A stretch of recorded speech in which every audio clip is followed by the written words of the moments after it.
Clara Whitmore had already lost her parents, her family restaurant, and every dollar she once owned. She refused to lose the last thing her mother had left her. So when three cowboys mocked the worn recipe book in her hands, Clara slammed it onto their table. "You think I can't cook for working men?" she demanded. "Then taste the meal before you throw me out." Ranch owner Ethan Callahan had expected failure. Instead, one bite of Clara's beef and fresh bread made him look around at men who had been exhausted, angry, and divided for months. Now they were passing dishes, telling stories, and laughing like a family. "Who are you?" Ethan whispered. "A cook," Clara answered. But she was becoming something far more dangerous to the man plotting to seize Ethan's eastern pasture. Clara listened while people ate, and that night, one careless conversation revealed that the deed threatening Callahan Ranch might never have been signed at all. 3 days earlier, Clara had climbed down from a freight wagon at Silver Creek with 43 cents. August heat lay over Texas like a punishment. Dust covered the false fronts of the store, saloon, and church, whose paint had surrendered years ago. Men beneath the saloon awning watched Clara lift her bag. She met their stares until they looked away. 6 months before, she had owned a restaurant in New Orleans. It was small, noisy, and imperfect, but it belonged to her family. Her father baked bread before sunrise. Her mother cooked from a leather-bound book filled with recipes inherited, invented, and corrected across 3 generations. Clara had grown up measuring her life in breakfast rushes and evening tables. Then fever killed her father. Grief carried away her mother 7 weeks later. A fire destroyed half the restaurant before Clara had learned how to wake, without expecting to hear either of their voices. Her uncle Edmund arrived with a lawyer and papers claiming Clara's father had borrowed against the property. Clara believed the signatures were false, but Edmund had money, witnesses, and patience. She had none of those things. When the court transferred the restaurant to him, Clara left with one dress, torn boots, her mother's recipe book, and 43 cents. For 6 months, she cooked wherever she could: boarding houses, cattle camps, and a riverboat kitchen whose owner vanished before payday. Employers praised her food and reduced her wages. Men advised her to find a husband as if marriage were merely another employment office. In Marston, a widow named May Douglas finally gave Clara useful advice. "Ethan Callahan needs a ranch cook 40 miles east of Silver Creek. 32 men, 3 meals a day. He is hard, silent, and fair in the way winter is fair. It freezes everyone equally. Cruel? No. He pays what he promises, and keeps his hands where they belong. Do not mistake the absence of warmth for the absence of decency." May wrote a letter of introduction. Clara spent 8 cents on bread and dried apples, then walked 3 days to Callahan Ranch. The property spread across a broad valley, prosperous but strained. The cattle were healthy, the barn sound, and the main house built to last. Yet eastern fence posts leaned beneath hurried repairs, paint peeled from the bunkhouses, and every man Clara passed looked as though he had worked 2 hours beyond exhaustion. Ethan Callahan received her in an office overlooking the disputed pasture. He was 45, tall and lean, with dark hair turning silver at the temples. His gray eyes evaluated her boots, bag, and recipe book without insult or kindness. "May Douglas calls you the finest cook she has met in 20 years. May does not exaggerate. You don't lack confidence. I lack money, employment, and a sound left boot. Confidence is one of the few things I still possess." Something almost amused moved behind his eyes. He offered one trial supper. If 32 men finished it without complaint, Clara could stay a week. If she failed, he would pay for the day and return her to Silver Creek. The kitchen was large, cold, and disordered. Clara found flour, onions, potatoes, beans, salt pork, sorghum, and good beef. She opened her mother's book to a familiar line. "Begin with what takes longest. Everything else will find its proper time." She started bread, browned beef in iron, and built flavor slowly with onions and dried herbs. She cooked potatoes with salt pork, sweetened bitter beans with sorghum, and brewed coffee that did not taste like boiled fence posts. At 7:32, cowboys entered prepared to judge her. 3 younger men laughed at the fresh bread and asked whether she believed ranch hands ate restaurant decorations. Clara placed the cookbook on the table hard enough to rattle their cups. "Taste it," she said. "Then decide whether I belong here." The oldest hand, Cole Mercer, tore off a piece of bread. Suspicion survived on his face for 2 seconds. Then he reached for another. The room fell quiet as the men began eating. It was not the silence of disappointment, but the complete attention good food demanded. Soon bowls passed from hand to hand. Two men who had avoided each other when they sat down argued companionably over the last potato. Someone laughed at the far end of the table, and the sound spread until the dining hall felt less like a bunkhouse and more like a home remembering itself. Ethan entered late. He did not look first at Clara or the food. He looked at his men. She served him beef and bread. He tasted the meat, then became still. After one bite of bread, he looked again at the men, whose voices had filled a room that had been lifeless for years. "Who are you?" he whispered. "A cook. A cook fills plates. You changed the room." Clara touched the recipe book in her apron. "My mother believed feeding people meant noticing them." Ethan finished everything and granted her the week. While Clara carried dishes into the kitchen, 2 older cowboys lingered near the window. "Langley rode the eastern fence again," one murmured. "Won't matter if Callahan's deed holds. Patterson never signed that paper." They noticed Clara and stopped speaking. She continued walking as if she had heard nothing, but that night she wrote 3 names on a strip of paper and tucked it inside her mother's book. Victor Langley, Samuel Patterson, Ethan Callahan. She had earned 7 days at the ranch. Before the first ended, she had also heard the first hint of the lie that might destroy it. Clara rose at 4 the next morning. By 5:45, biscuits, eggs, potatoes, salt pork, gravy, and coffee covered the tables. The men arrived with a new kind of caution. They no longer expected her to fail. Now they feared the first supper might have been luck. Cole bit into a biscuit and announced, "Better than yesterday's bread." "Different food," Clara said. "Comparison is pointless." Still better. Within days, the ranch settled around the rhythms she created. Meals arrived exactly when promised. The storeroom stopped losing supplies to mice and confusion. A 19-year-old hand named Jamie Reed began appearing before dawn, pretending he had been sent to carry wood. The men also began lingering after supper. Cards appeared, old stories returned, and disagreements that had hardened for months softened over shared bread. Ethan watched without commenting, but Clara saw him noticing. "You want to learn," Clara said. Jamie stared at a bowl of biscuit dough. "My father said cooking was women's work. Your father is not here. Hunger is. Choose which one you intend to answer." She taught him to judge the stove's heat and handle dough gently. His first biscuits leaned in different directions, but the men ate them. His second batch looked respectable. By the third, Cole complained only twice, which Jamie understood as praise. Clara also noticed what the men did not say. Samuel Holt, a weathered hand near 40, had eaten almost nothing since receiving news that his father had died in Missouri. Ethan had offered travel money, but Holt said there was no home left to visit. Clara prepared a separate stew with black pepper, bay leaf, and vinegar. Holt stiffened when she placed it before him. "I don't need charity." "Good. I'm offering supper." He ate every spoonful. Afterward, he admitted his violent father had once cooked the same kind of stew during a winter storm, the only childhood memory in which Holt had felt safe beside him. "I hated him," Holt said. "I believe you. I loved him too. I believe that as well." Ethan heard about the conversation. That evening he found Clara washing pots. "You spent extra time on one man when efficiency suggested otherwise. A man who knows someone would notice his absence works better than one who believes he could disappear." That sounds like efficiency. Measured correctly. Ethan leaned against the doorway, tiredness visible beneath his reserve. "My wife used to say care was attention made practical." "How long ago did she die?" 5 years. "I'm sorry. It was a long time ago."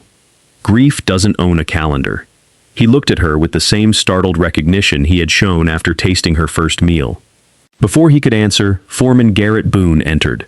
3 sections of eastern fence had been cut, and Langley cattle had been driven onto Callahan land. Ethan and 14 men rode out. Clara packed bread, beef, and coffee, despite their protests.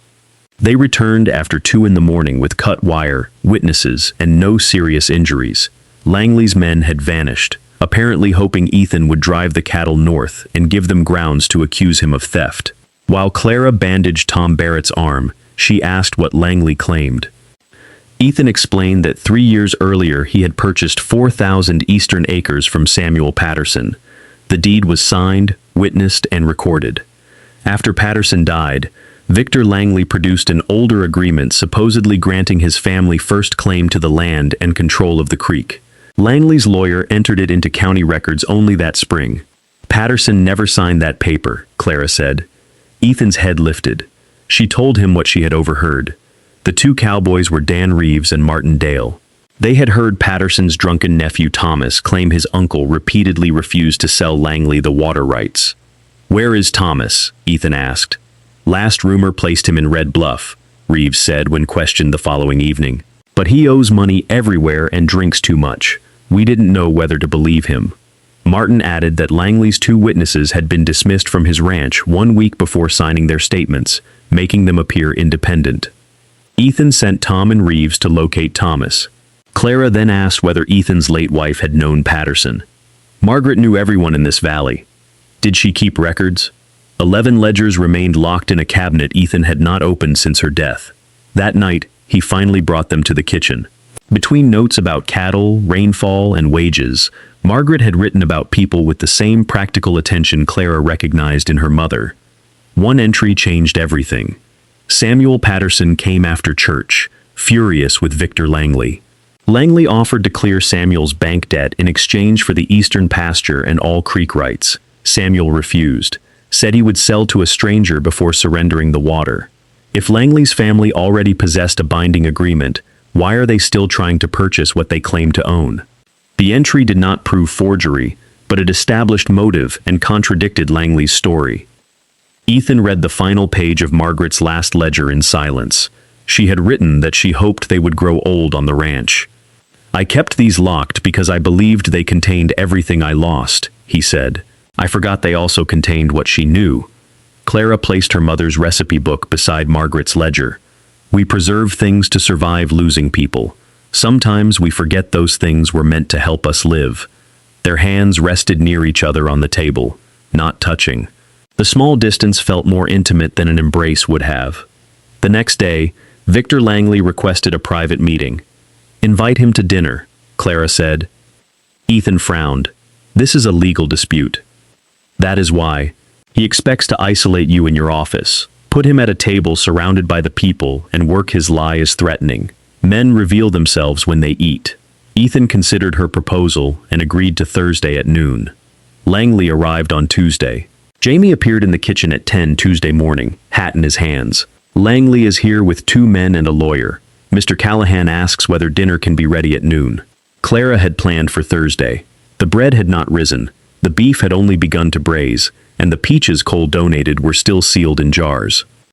"Tell Ethan to keep them in the yard for 90 minutes. Jamie blinked at her use of the rancher's first name, then ran. Clara called Holt to peel potatoes, Jamie to knead dough, and Cole to find the good linen Margaret once used for Sunday dinners. The kitchen became controlled chaos. Clara altered the menu rather than rushing the original one. She cut the beef thinner, moved it to hotter iron, turned the potatoes into a skillet hash, and used preserved peaches for a quick cobbler. At 11:58, Victor Langley entered the dining hall. He was not physically imposing. He wore a well-cut dark coat and a pleasant expression polished by years of presenting greed as reason. His lawyer, Nathan Bell, carried a document case and seemed careful not to look directly at anyone for long. Langley's gaze moved over the white linen, the food, and Clara. "You have improved the domestic staff, Callahan." "Miss Whitmore runs my kitchen," Ethan said. "Sit down." Garrett sat at Ethan's right. Cole and Reeves occupied the far end. The other cowboys ate at adjoining tables, close enough to hear, but disciplined enough not to interrupt. Clara served bread first. Langley accepted one piece out of courtesy, then reached for a second, without appearing to notice. His calm survived, but the gesture told Clara that control and appetite were fighting inside him. The conversation began politely. Langley praised the cattle, the house, and the eastern grass with the detached appreciation of a man touring property he expected to acquire. Ethan answered with the minimum number of words. Clara moved quietly around them, marking who interrupted, who avoided a question, and which papers Belle guarded most carefully before they spoke. Her mother had taught her that appetite relaxed a person's practiced face. At last, Belle opened his case.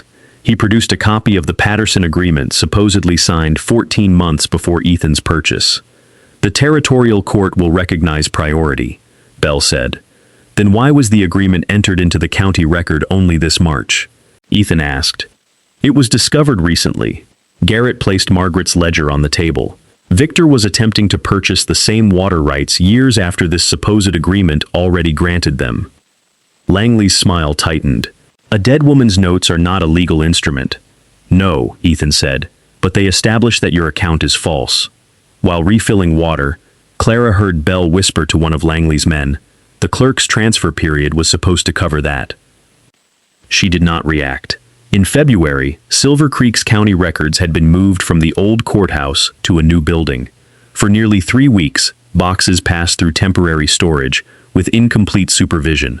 Langley's agreement had appeared 1 month later. Clara moved behind Ethan and said softly, "Ask when the paper entered the clerk's physical files." Ethan did. Belle hesitated. "March 6th. After the transfer." "A coincidence."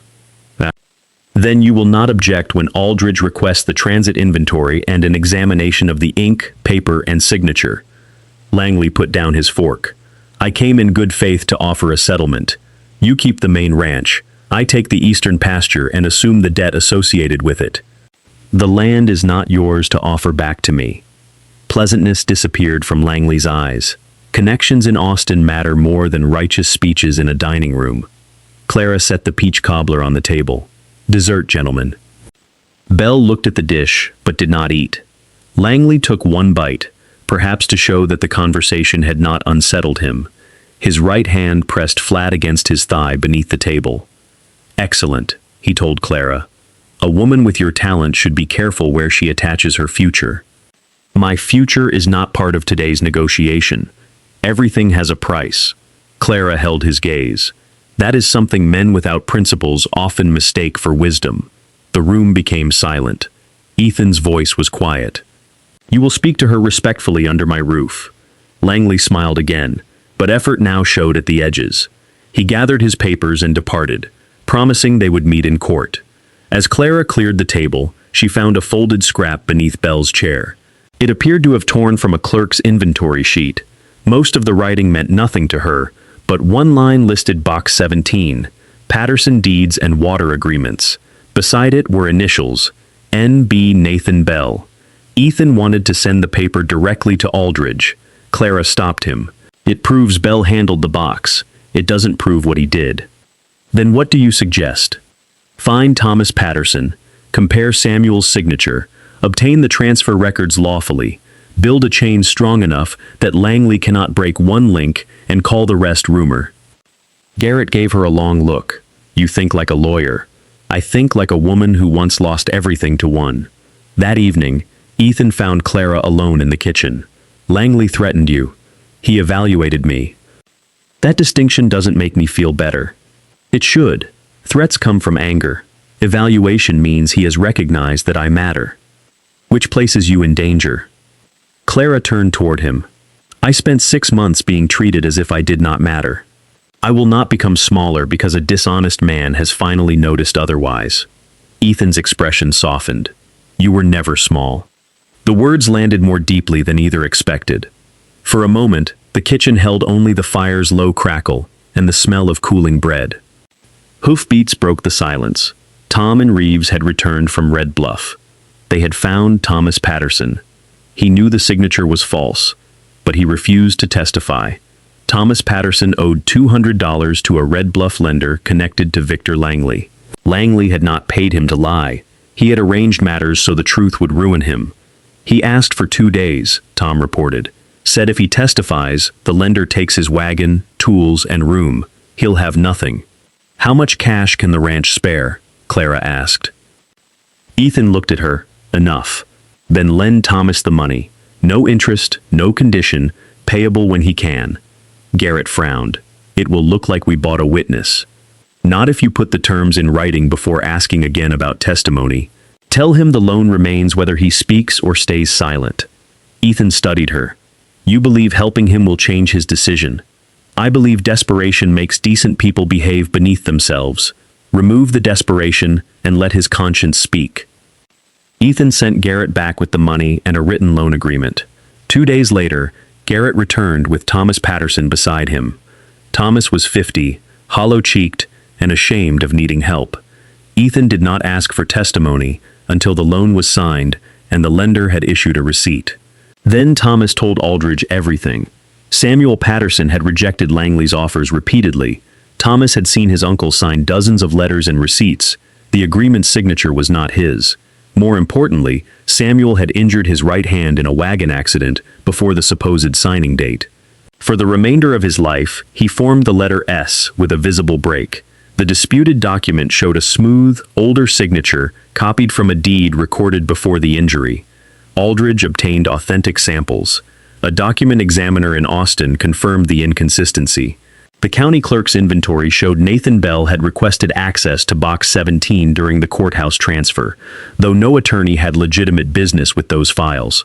The scrap found beneath his chair matched the clerk's missing duplicate sheet. The evidence was strong, but Langley responded before the court could act. During a dry August night, someone opened the eastern irrigation gate and diverted the creek north. By morning, water had flooded a Langley field, while Callahan cattle crowded around a shrinking pond. Ethan rode east with Garrett and discovered the gate chain cut. Clara organized the ranch while they repaired it. She sent teams with water barrels, prepared food that could travel, and converted the dining hall into a place for maps, witness statements, and hourly reports. Jamie ran the kitchen under her direction. Holt coordinated the wagons. Men who once worked beside one another as strangers now moved as a single body. At sunset, Ethan returned soaked, mud-covered, and bleeding from one palm. The gate was closed, the cattle safe, and 3 neighboring ranchers had witnessed water crossing deliberately onto Langley land. Clara cleaned his hand. "You should leave until the case is finished," Ethan said. "No, that was not a command." "Good, because it would be ineffective. Langley knows you found the transfer clue. If he believes you are responsible for Thomas, I am responsible for supper in 20 minutes. Everything else can wait." Ethan caught her wrist gently before she turned away. His grip contained no ownership, only fear.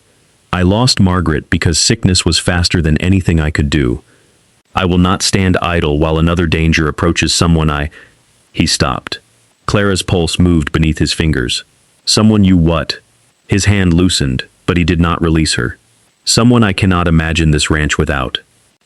She looked at him, at the hard man who had mistaken isolation for strength, until a dining hall filled with laughter forced him to see the difference.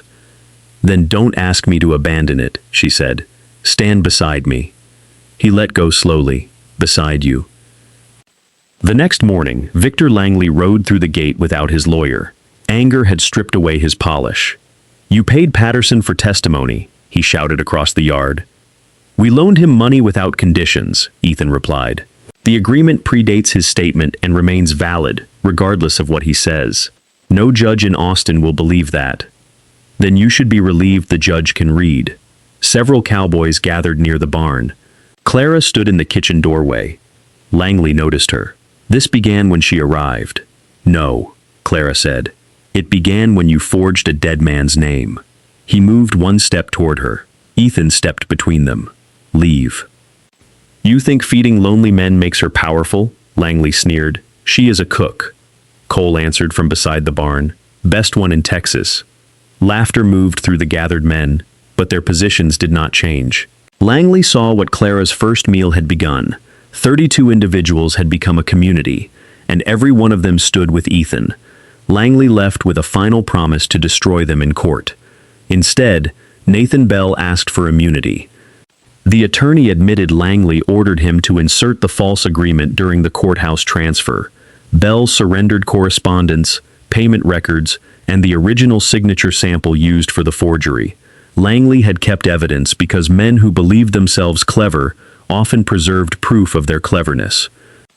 The territorial court invalidated the claim, confirmed Ethan's deed, and referred Langley for fraud, trespass, and interference with the creek. His creditors, suddenly unwilling to trust his documents, began calling their loans. Callahan Ranch survived. That night, Clara served the same beef and bread she had prepared on her first evening. Ethan carried plates beside her without being asked. After the men left, he found her writing in her mother's recipe book. "What did you add?" "A note about Texas ovens. They run hotter than New Orleans ovens and are considerably more argumentative. Clara," she looked up, "I told you I could not imagine this ranch without you. That was not the whole truth." "Then say the whole truth when you are ready."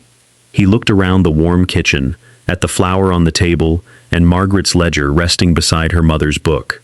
"Tomorrow morning," he said. "Why tomorrow?" "Because what I intend to ask deserves more courage than I currently possess." Clara smiled. 4 o'clock. I'll be here." At 4 the next morning, Clara entered the kitchen and found the stove already lit. Ethan stood beside the preparation table with his hat in his hands. Margaret's ledger lay closed beside Clara's recipe book. He looked like a man who had faced stampeding cattle and armed trespassers without hesitation, but had discovered a more frightening form of honesty.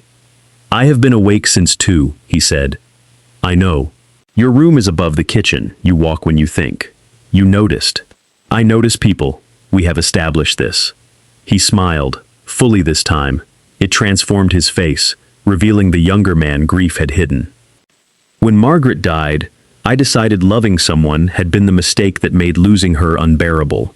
I built walls and called them discipline.